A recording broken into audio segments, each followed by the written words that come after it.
Women in Print Alliance is dedicated to connecting, empowering, and advancing women in the printing industry. As part of Printing United Alliance, we're fostering a more inclusive future through advocacy, education, and networking opportunities that connect women across the entire industry.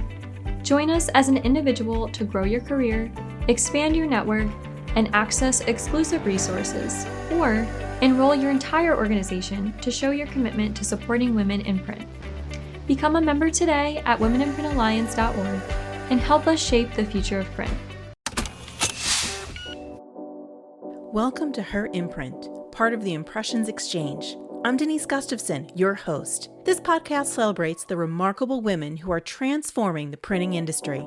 We'll explore their journeys, from challenges to triumphs, and share the stories that leave a lasting imprint.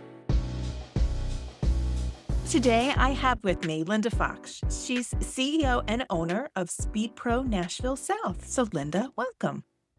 Good morning. Thank you for having me. Good morning, and thank you for joining me. So to get us started, could you give us a little background about how you got started with Speed Pro Nashville South? I bought an existing studio. I'm celebrating my 5-year anniversary this month. Congratulations. On the 29th. Thank you. It was an existing studio prior to me buying it. It had been there for, I think, about 10 years.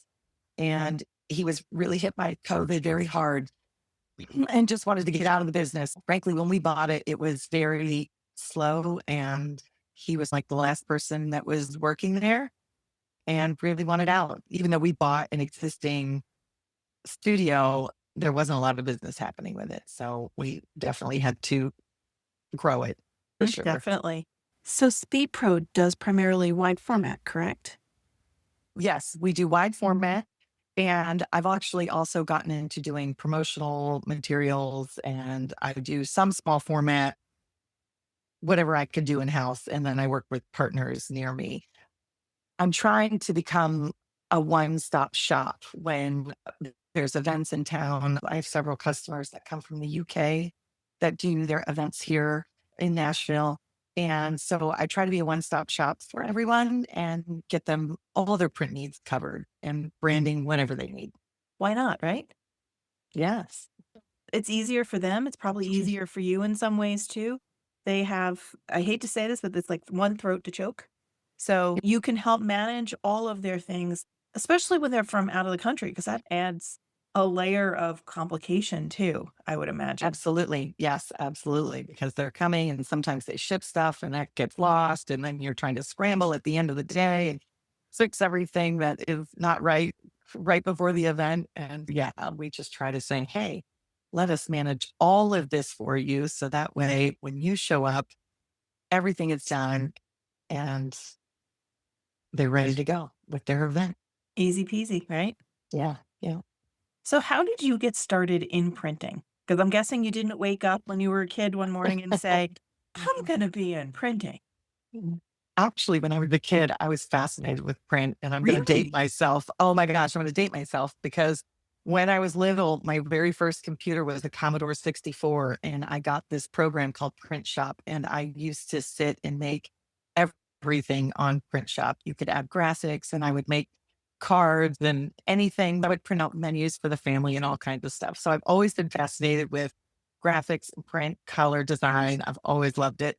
But no, definitely did not think that was my route. I have done a number of different things. I was in healthcare administration for a while. I was in HR for a while. And then I was a stay-at-home mom for 16 years and serendipitously stumbled into the purchase of this Speed Pro franchise. I have loved it. I've loved it ever since. It's been a fantastic journey for me. Can I tell you, I like feel you in my soul. I loved playing with stuff like that. I didn't have a Commodore 64. I will admit that. No, you're much younger than me. I started on like the Apple IIe, which is that big old square box thing, Yes. Yes. and one of those, but just putting stuff together and organizing it, playing with the layout and like doing something with it. It was always fun for me. Yeah, I agree. Always fun. And the colors and just design and doing all the good things was Mhm. always fun for me. It's kind of like crafting, but not really crafting. It was Right. really fun to. I'm also from an age where I understood how to keep myself occupied without some kind of digital device. So Right. we Yeah. did things like that. Yeah. That's right. We didn't have all of the gaming stuff. So all the Completely. fun tech that they have now. Yeah, definitely. So you purchased a studio about 5 years ago. Yes. And what was it when you purchased it that made you realize, like you said, you've been in a bunch of different things that you said, this really is it. Yes, you were interested in print as a kid, but now you're a business owner. It's a different thing once you're in the thick of it. What made you realize that, no, I think this is what I'm supposed to be doing? What's interesting is that this was right out of COVID, and my husband at the time had been laid off from his position. He was a VP for a large restaurant corporation. We were trying to figure out what our next steps were, and our children were like, we are absolutely not moving again. We had moved several times. One was in high school and one was in middle school, and they were absolutely like, no, this is not happening again. And so when we were looking for opportunities, looking at doing franchises, because my husband at the time did not want to go back into the corporate world. And I had been a stay-at-home mom for 16 years. We were trying to figure out next steps. This opportunity popped up, and there were several others. And I was all in on this. From the moment I learned about it, I was like, that is the one, that is the one. And it was funny because that was not his first choice. And we made an agreement and we ended up purchasing it. And I simultaneously also asked for a divorce while we were purchasing it. So Oh, so that it's was a been, little bit rocky, I'm guessing, that yes, start. it was. It definitely was a rocky, wild start. I would say the first couple of years were very interesting and chaotic while trying to learn the print industry, being brand new into it, while also navigating that divorce experience. It was definitely interesting. But all in all, we finally got divorced and I was able to buy him out. And I am now the sole owner and I absolutely love it. Congratulations. I would not Thank you. recommend anybody else decide to do two life-changing events at the same time. Yeah, no, 0 out of 10, do not recommend. Purchasing was fine, but That's right, that's right. But hey, if you have to do it, I can say it can be done, and while not always easy, that which does not kill us makes us stronger. exactly. So you're new in the print industry. So how did you learn it? Was it just by doing? Was it by other ways? Yes. I'm sorry, absolutely. Just trial and error and figuring it out. We hired a great experienced production manager right away. So he was pivotal in teaching us and helping us learn. And I just tried to read anything that I could and just engross myself. Joining Printing United and also Women in Print has helped. So just a lot of different things. But yes, totally just immersing myself, trying to figure it all out. Now, Speed Pros should have some things to help you as well, I'm guessing. Yes, they do. Absolutely. But also interesting is that we were doing this right out of COVID. So they were not at the time doing their corporate training. Normally they have new franchisees go to the corporate office for their training. And we did not get that because it was all That was during COVID. COVID. So we did not get that opportunity. Now everything was online. But also, when you buy an existing studio, you're immediately up and running. It's not like when you're purchasing to open a new studio, you have that time to engross yourself before you open your business. We bought an existing business and kind of hit the ground running. So you're learning while working at the same time. And it was hectic. Trying to take whatever online courses they had for you at that Right. time Yes. since you couldn't go Yes. in person. Exactly. And I'm Yes. guessing you had some kind of book of business already since you bought the business since it was up and running. Yes. Yes. It was really quiet when we bought it. Immediately needed to try working those clients. We were actively trying to work the book of business while learning the business. So before you got into print, what did you think about the print industry? Did you have any kind of notion about what was involved with it? None. No idea. Absolutely not. Print is everywhere. There's the saying that now they say print is dying. I disagree wholeheartedly. Print is everywhere all the time in everything from floor graphics to window graphics, even in restaurants, anywhere you go, there's print and you see it everywhere. But until you're in it and producing it, you really have no idea what goes into it.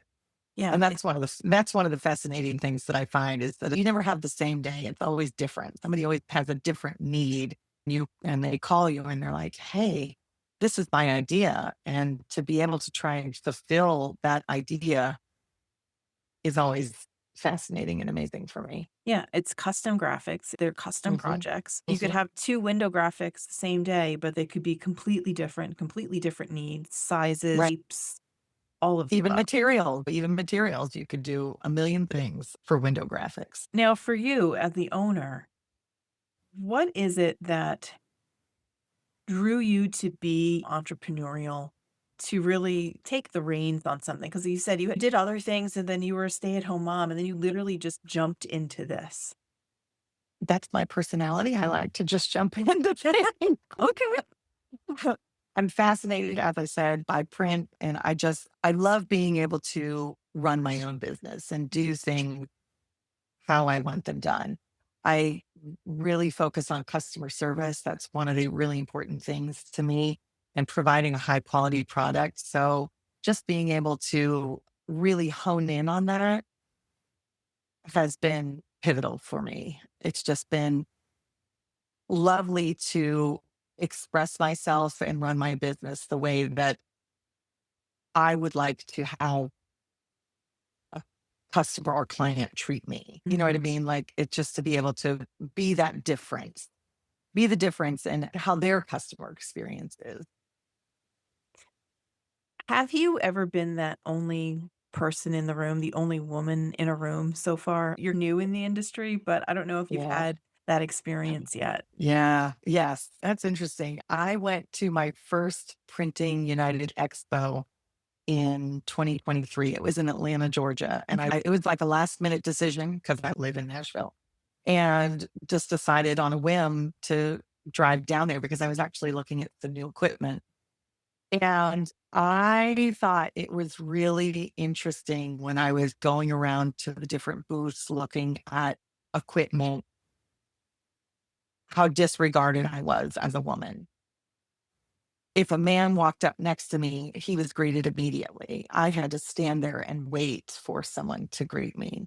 And I was like, oh, wow. This is definitely a man's world right now. So, Why do you think that is? ooh, that's a loaded question. It is a loaded question. I know. Oh boy. Yeah, I could say a whole lot on that. I don't think it's just the print industry. I think it's society as a whole. It's Mhm. very patriarchal. And I don't think that women are viewed as equal yet, as much as we would like to say that. I definitely don't see that. And one of the things I love most about being the woman in charge is that I can show other women that it is possible. There's definitely opportunity for women to be successful. Yeah, there's a statistic that it's roughly like 30% of C-suite roles are filled by women today. It's a Only third, 30%. only Right. 30%. Only 30%. I know. It's What can mind we boggling to me. do to help industries like printing continue to encourage or to mentor or to you can add a lot of words here at this point, women to come into the industry to reach out for those positions of leadership? Don't wait for permission. Just step into it. We just need to see more representation. And I feel like a lot of times women get stuck in asking for permission rather than just having the confidence and knowing that they are totally equipped to be successful in those positions. Why is it so hard for Huh. us to ask that? I know I'm asking all the loaded questions Yeah, today. yeah, I know Sorry. you are. Again, I think that's a society thing. I think Mhm. that women, we're trained, it's ingrained in us from an early age for us to stay small Mm. Be quiet. Don't take up too much space. Don't be too loud. Think about a man and a woman and in a leadership position. And if a man were to go to a meeting and he were to bark at some of the people in the meeting and be very stern and say, this is what I expect, blah, blah, blah. If a man does that, he's considered a good leader. This is good leadership.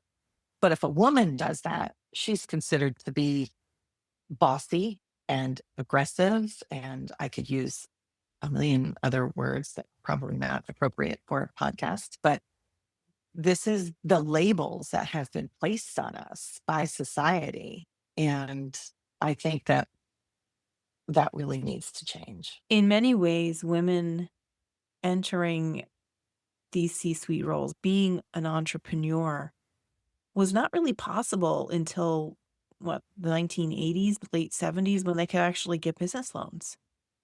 It's mind boggling to me. It is mind-boggling, but that also leaves a legacy of businesses that are currently running that may have been around for 50, 60 years, that there's Right. that legacy there that it's old white men in many cases. Right.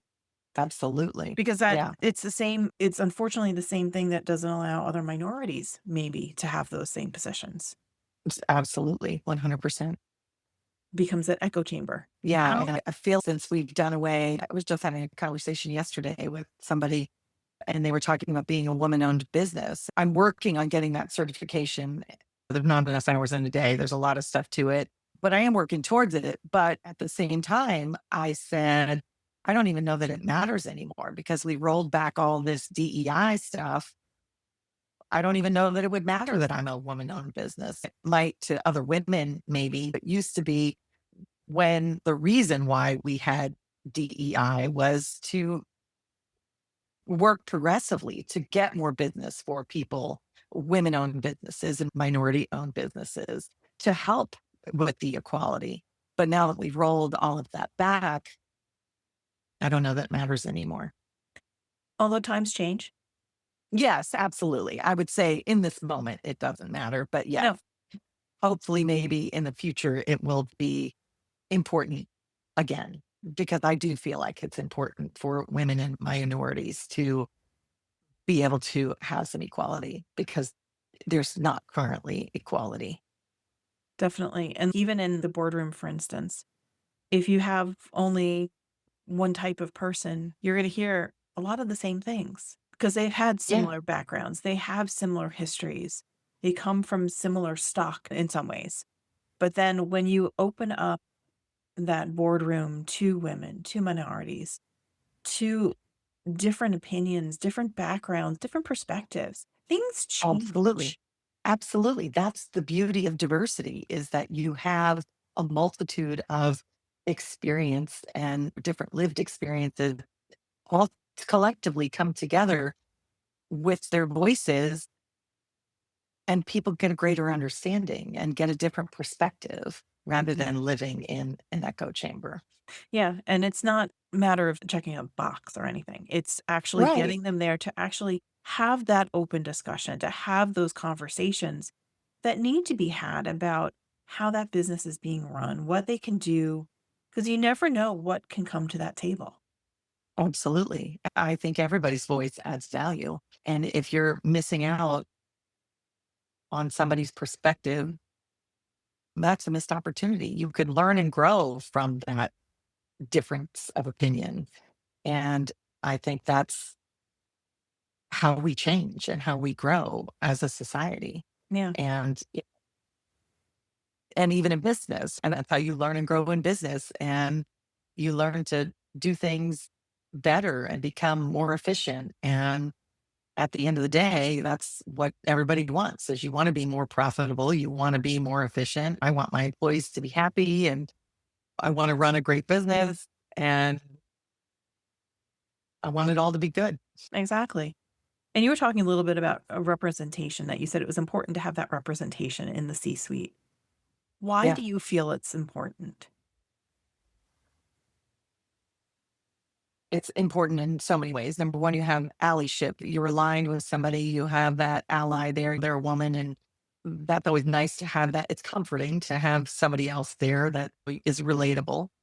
But I think it's important for the younger generation to look up and to see women in these positions so that way they can aspire to end up there themselves. Somebody's walked their path.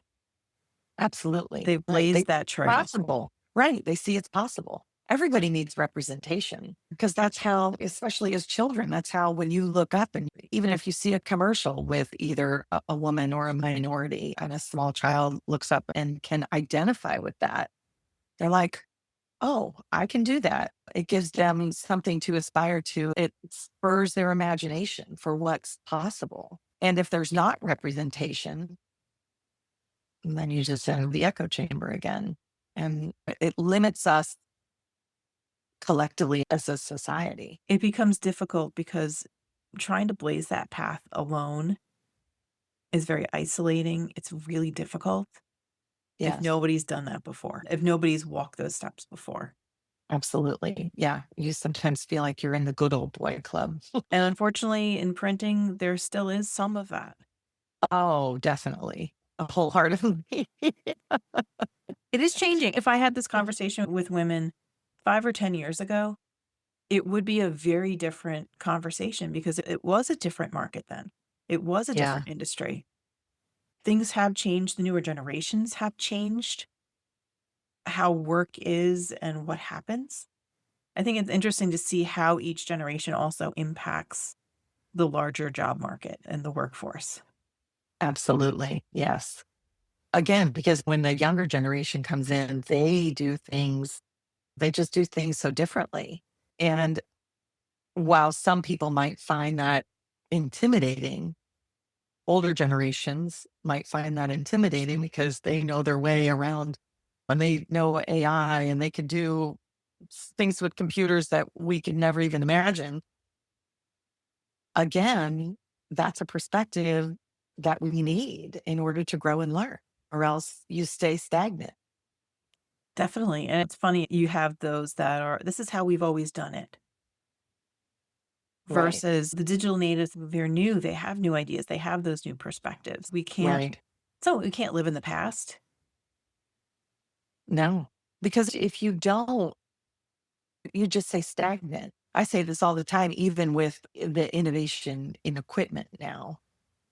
You have to invest in your business, in the new equipment in order to stay competitive. And if you don't, you're not going to grow. You're just going to stay stagnant, Yeah. which, if that's what you want to do, that's fine. That's not what I want to do. Generally, most people don't own a business to stay stagnant. Yeah. At the end of the day, you want to grow and be successful. That's the whole point of owning your own business. You Yeah. compete with yourself. I did X number last year. I want to do X number plus something this year. Absolutely. It's weird if you decide, no, I want to just stay where I am. I'm good as Yeah. a business owner. I've met a few people like that. Just, I Really? don't know. Yeah. There's, They're I have. comfortable with what I they know have. they're comfortable with what they have. That's just the status quo, and they're just comfortable. That just boggles my mind a little bit. I'm the same way. I'm just like, what's the point in that? How do you not want to grow and learn and stretch yourself to whatever that next thing is? Yeah, But that's way I always think that way. You know, I've done a million things in my life, and this is just another stepping stone. And who knows what I'll be doing 5 years from now? But always want to be learning and growing and figuring the next thing out. yeah. Now you mentioned something about allyship. Did you have like mentors or allies that kind of helped you, especially as you were getting everything off the ground? No, not starting off. I will tell you, I joined Women in Print in 2023 when I went to the Atlanta Printing United event, their expo, and loved that. That was really game changing for me. That was like, oh, wow, there's a whole group of successful women in this industry. And to watch it grow from there, it's been great. And I love how they have events to try and connect people that are combined with different expos. And that's been good. It's been really good. Awesome. Yeah. Yeah, I've loved the speakers that we've had at the luncheons during Expo have been Yeah. phenomenal. I know. Everything's been great. Yeah, I've appreciated that. And I think that's even if you're not able to attend all the things, they do webinars, they do all kinds of stuff. It's just knowing that you have that community of women there for me is love that just because seeing that many women that are involved in print and watching it grow doesn't make you feel so isolated. Yeah, that is usually between 250 and 300 women in a room, Yes. Yes. It's amazing. making those connections, making their networks. Yes. And seeing how many different women, like when you're sitting at the table with 10 different women and meeting all of them, you're exchanging cards and you're all in print, but not necessarily doing the same thing. There's Mhm. so many different facets to print. And that's been great. I've met a number of people that I've connected with and just stay in touch every now and then and reach out. It's been great. And yes, like I said before, it just makes you feel less isolated in this industry. Yeah, they may have been through what you've been through. Yeah. Although I have to say your situation's a little unique, but you never That's know. true. That's true. That is true. I You never know. know. Honestly, personal and business sometimes merge together in some weird and wacky way more than once. Absolutely. So, knowing what you know now, you're 5 years in. If you were just starting today, what advice would you give yourself? Ooh. Also a great question. What advice would I give to myself? Be more confident. And I would not try to do everything on my own. I really tried that initially because I was so new to the industry. I wasn't aware of all the resources available to me. And when you're trying to run your own business, you wear so many hats, try to do it all. And I would say, ask for help, find the help, find the resources rather than reinventing the wheel and trying to figure it out all on your own. Easier said than And done sometimes. absolutely. Because I think about how Printing United and Women in Print just landed in my lap for over a year. I was in my business and didn't really know of those resources available. But so, yes, it is hard. But because I think when you start your own business, you're so overwhelmed by so many things because you're, like I said, just wearing so many hats and trying to figure everything out. But I think seeking out resources would be a top priority. That way you're not trying to figure it all out on your own. Because it can be, especially as a small business owner, it can be isolating because you're trying to figure it all out on your own.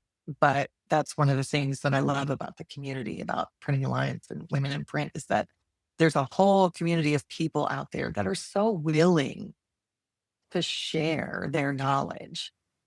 That's game changing. I really think it is. There's so many people that are willing to help. And even in the Speed Pro network, we have a network called Ask the Owners. It's an email that we send out. That has been so wonderful and such a learning experience for me. Like you can ask them anything, and there's so many owners that are willing to respond and give you the information. Where do you order this? What do I do with this? And I have heard from a franchise perspective that this resource within our network is one of a kind, how willingly that our owners are to help another owner. So that's been a really great asset for me. And I know now that I have information, I always try to be helpful and do the same Yeah, you've because gotten the information from them, you share back to the right. community, Yes. So we do have a good community of owners that is very willing to share information, and that's been great.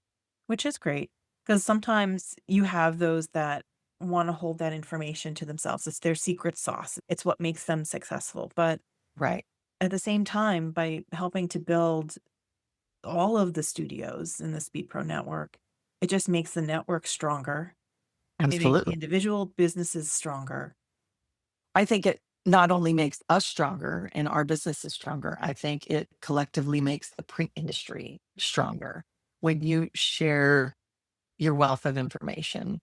it helps us all learn and grow. And that goes back to everybody has a different experience. And when you're willing to listen to other people's experience, if you can learn and grow from it, that's amazing because that's beneficial to everyone.